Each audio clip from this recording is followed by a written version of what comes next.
নেতাজি মুক্ত বিশ্ববিদ্যালয়ে যারা পিজি স্তরে পড়ছেন তাদের অ্যাসাইনমেন্ট চালু হয়েছে। 16 তারিখের মধ্যে আপনাকে জমা দিতে হবে। গতবারের তুলনায় এবারে প্রশ্নের বৈচিত্র্য একটুকু বেশি, এক একজনের মডেল এক এক রকম আসছে। তবে সার্বিকভাবে কতগুলো প্রশ্ন এবং তার উত্তর দেখে রাখলে আপনি নিশ্চিত রূপে উত্তর দিতে পারবেন।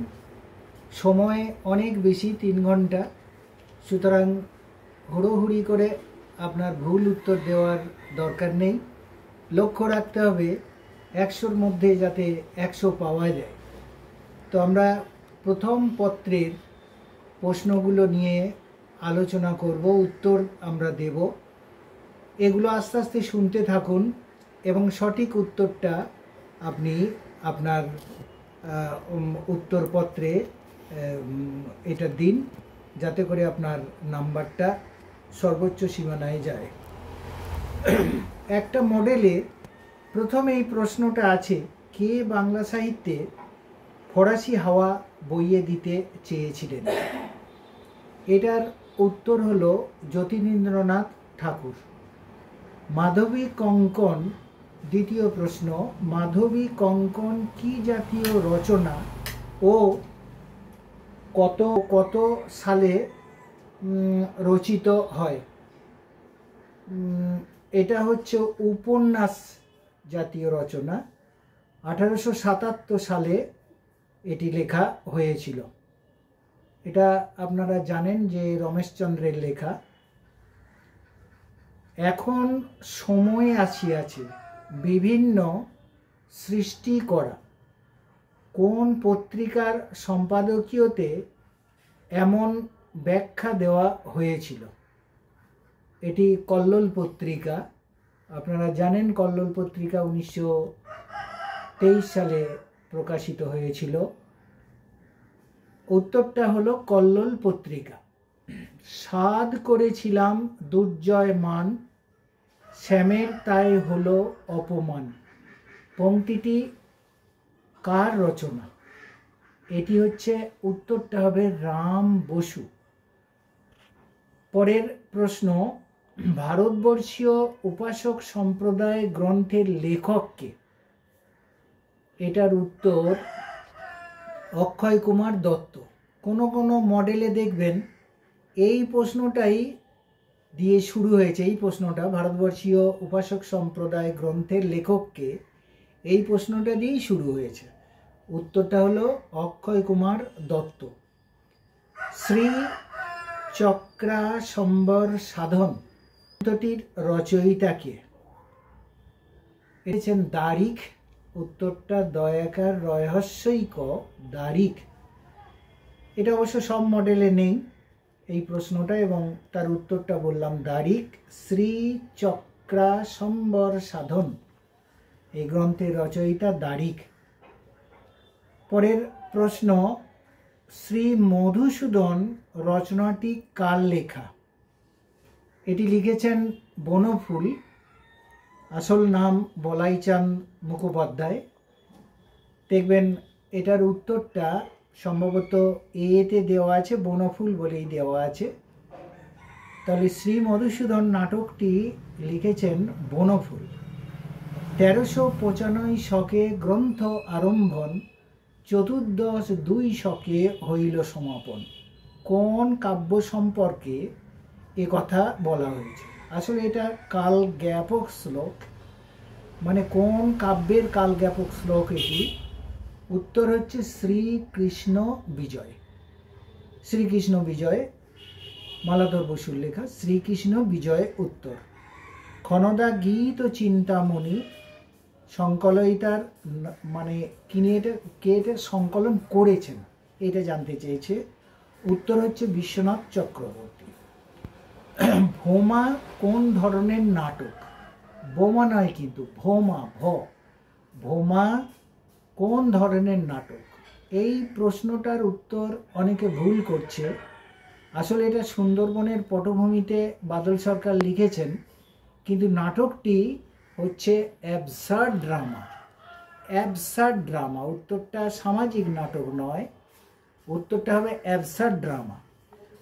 পরের প্রশ্ন, কোন বাংলা নাটকে প্রথম ট্র্যাজেডির লক্ষণ দেখা যায়? এটার উত্তরটা হবে কীর্তিবিলাস। কীর্তিবিলাস নাটক, এই কীর্তিবিলাস মাইকেল মধুসূদন দত্তের লেখা। এখানে উত্তরটা কীর্তিবিলাস। কবীন্দ্র পরমেশ্বর অনুদিত মহাভারত পাণ্ডব বিজয় আর কি নামে পরিচিত? এটা হচ্ছে পরাগলি মহাভারত। যেহেতু পরাগল খাঁ এটা অনুবাদের পোষণা দিয়েছিলেন বা নির্দেশ দিয়েছিলেন, সেজন্য তার নাম ধরে এটার অন্য নাম পরাগলি মহাভারত। ছেলে গেছে বনে, এই কাব্যগ্রন্থটি কার রচনা? এটি লিখেছেন সুভাষ মুখোপাধ্যায়, আমাদের আধুনিক কবি সুভাষ মুখোপাধ্যায়। মুনি দত্ত রচিত চর্যাপদের টিকার নাম কি? এটার উত্তর হবে চর্যাগীতি কোষ বৃত্তি। চর্যাগীতি কোষ বৃত্তি, এইটাই উত্তরে দেওয়া আছে, এইটারই উত্তর করবেন। অন্য উত্তর দরকার নেই, নির্মল গিরা টিকায় এইসব দরকার নেই। ওং প্রাণায় সাহা কোন পত্রিকার মলাটের শুরুতে লেখা হয়েছিল? এটি হবে সবুজ পত্র।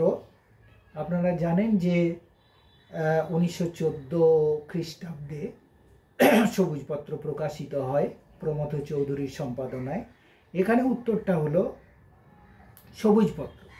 নবপর্যায় বঙ্গদর্শন পত্রিকার রবীন্দ্রনাথের কোন উপন্যাসটি প্রকাশিত হয়? এটা হবে চোখের বালি। বঙ্গদর্শন পত্রিকা নতুন করে যখন প্রকাশিত হয়েছিল, রবীন্দ্রনাথের সম্পাদনার দায়িত্ব নিয়েছিলেন, সেটারই নাম হয়েছিল নবপর্যায়ে বঙ্গদর্শন। সম্পাদনা রবীন্দ্রনাথই করতেন। তিনি ধারাবাহিকভাবে তার চোখের বালি উপন্যাসটা এই পত্রিকায় প্রকাশ করেছিলেন। ক্ষিতি ও তেজ মরুত বমকে নিয়ে রবীন্দ্রনাথের অভিনব রচনা কোনটি? এটির উত্তর হলো পঞ্চভূত। পঞ্চভূত।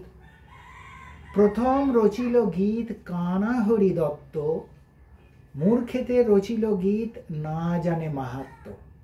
কোন ধারার মঙ্গল কাব্যের আদি কবি সম্পর্কে এরূপ মন্তব্য করা হয়েছে?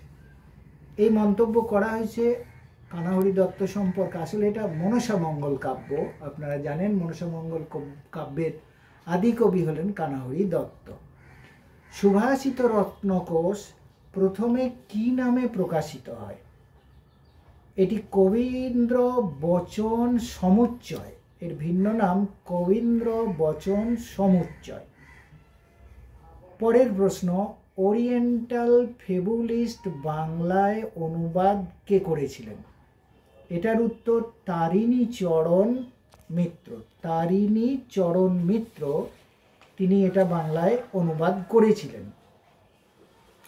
আমরা আরও কতগুলো প্রশ্ন উত্তর প্রশ্ন আমি মুখে বলছি, এগুলো খাতায় লিখে রাখুন, কারণ আপনার সেটে কোনগুলো আসবে সেটা আপনি জানেন না, সময় যাতে নষ্ট না হয়। পাশে অবশ্যই বিশ্ববিদ্যালয়ের স্টাডি মেটেরিয়ালসটা রাখবেন, সময় অনেক বেশি আছে। সন্দেহ হলে উত্তরগুলো মিলিয়ে নেবেন, তারপর উত্তর দেবেন। পরের একটা প্রশ্নে আমি যাচ্ছি, যে 1834 সালে রামায়ণের সুদীর্ঘ সংশোধন করেছিলেন কে? এটা হবে জয়গোপাল তর্কালঙ্কার। জয়গোপাল তর্কালঙ্কার। পরের প্রশ্ন, আলো ও ছায়া কাব্যগ্রন্থটি কার লেখা ও কোন সালে প্রকাশিত হয়? এটার উত্তর কামিনী রায়। 19 শতকের মহিলা কবিদের মধ্যে অন্যতম কবি ছিলেন কামিনী রায়। প্রকাশিত হয়েছিল 1809 খ্রিস্টাব্দে। পরের প্রশ্নে একটা যাচ্ছি, অতসী মামি ও অন্যান্য এই গল্প কার লেখা? এটার উত্তর হবে মানিক বন্দ্যোপাধ্যায়। 3 বন্দ্যোপাধ্যায়ের অন্যতম মানিক বন্দ্যোপাধ্যায়। মানিক বন্দ্যোপাধ্যায় এর উত্তর। বামাবোধিনী পত্রিকা কবে প্রকাশিত হয়? এটার উত্তর হবে 1863-তে বামাবোধিনী পত্রিকা প্রকাশিত হয়েছিল। শাহ মোহাম্মদ শগীর আমরা জানি যে রোশান রাজসভার কবি ছিলেন। মোহাম্মদ শগীরের কাব্যের নাম, তার কাব্যের নাম ইউসুফ জোলেখা। সভ্যতার সংকট রচনাটি কবে প্রকাশিত হয়? তখন রবীন্দ্রনাথের বয়স কত? প্রশ্নের মধ্যেই বলে দেওয়া হচ্ছে যে রবীন্দ্রনাথ এটি লিখেছিলেন 1941 সালে, মানে খ্রিস্টাব্দে, যে বছর তার মৃত্যু হয়েছিল সেই বছরই, অর্থাৎ তখন তার বয়স 80 বছর। যদিও রবীন্দ্রনাথ বেঁচে ছিলেন 80 বছর 3 মাস। পরের প্রশ্ন, নীরজা ও সরলা কোন রবীন্দ্র উপন্যাসের চরিত্র? এর উত্তর হবে মালঞ্চ। পরে আবার একটা প্রশ্ন, এগুলো লিখে নিন খাতায়, তারপর আপনি উত্তর দেওয়ার চেষ্টা করবেন। পরের প্রশ্ন, অশ্রুমতি কোন ধরনের রচনা? রচনাকার কে? কোন সালে প্রকাশিত হয়? এটি আসলে নাটক। এটি জ্যোতিরিন্দ্রনাথ ঠাকুরের লেখা। এটি 1882 সালে প্রকাশিত হয়। প্রশ্ন আরও আছে, দেখবেন কোন বাংলা নাটক প্রথম ট্র্যাজেডি নমুনা দেখা যায়? কোন বাংলা নাটকে প্রথম ট্র্যাজেডির নমুনা দেখা যায়? এটার উত্তরটা হবে কীর্তিবিলাস।